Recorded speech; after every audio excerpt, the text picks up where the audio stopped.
Hello and welcome to our devotional time here at Temple Baptist Church. We're going to be in the book of Colossians today, chapter 3. It's always a blessing to be with you, and I pray that in some way or somehow we share something that will help you in your daily life. If you're one of God's children, maybe you're struggling.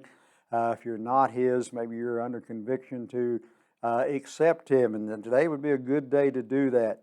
In Colossians chapter 3, we're going to read Paul's instruction, and of course you'll find that nearly every epistle in the Bible that we mentions that believers in Jesus are chosen, are called by God. And when some people read that, they believe if God does the choosing, we have no role to play in it. Well, that's not true. And the apostles, I think they dedicated their life to sharing the good news of Jesus with the world. And they knew that our privilege and position about being a Christian brings great obligations. And so, and a critical way of sharing the gospel is to live a different kind of life. And I think Paul is writing in his to the apostles in chapter 3, verses 5 through 9, and we're not going to go back and look at those, just point out a few things to get rid of sexual impurity, rage, malice, slander, lying, and the likes. Now as God's chosen people, we are to clothe ourselves in a completely different lifestyle, aren't we? One that marked by Christian qualities. And so I think Paul is talking about here, and we start in verse 12 of chapter 3. Therefore, as the elect of God, holy and beloved, put on tender mercy, kindness, humility, meekness, long-suffering, bearing with one another and forgiving one another. If anyone has a complaint against another, even as Christ forgive you, so you also must do. But above all these things, put on love, which is the bond of perfection. And let the peace of God rule in your hearts, to which also you were called in one body, and be thankful.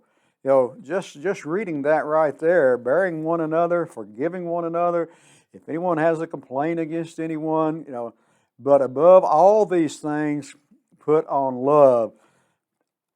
Oliver Cromwell was known as the protector of England. He was a military, I'm going to get my tongue in front of my eye teeth, or from out in front of it, in the 17th century, and was common practice during those days to somebody of importance to have a portrait painted of themselves. Sorry about that, but we'll get there. And it wasn't unusual for the artist to avoid displaying the lesser attractive aspects of a person's face. And so, but Cornwall, he wanted nothing to do with that likeness that would flatter him. And he even cautioned the artist, you must paint me just as I am, warts and all. I think that maybe where we get the expression warts and all. And, apparently the artist complied, because there's portraits of Cornwell that is displayed today, and a prominent facial wart that is in present day would surely have been filtered or airbrushed out, wouldn't it? They wouldn't have been before it was posted on social media. But how it's come to me it means that we should accept people just as they are. We're with all their annoying faults, and we think about that, don't we? The attitudes and issues sometimes, and in some cases we just feel it's too difficult of a task. That person has gone too far. Yet I think when we take a hard look at our inward self, we might find some of the pretty unattractive aspects of our own character.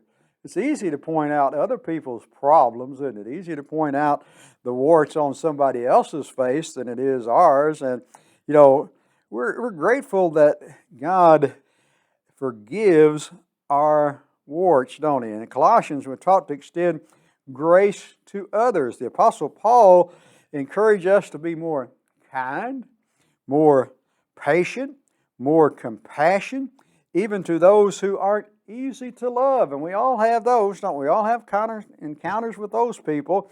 You know, we have a forgiving spirit because of the way God forgave us. What did it say there?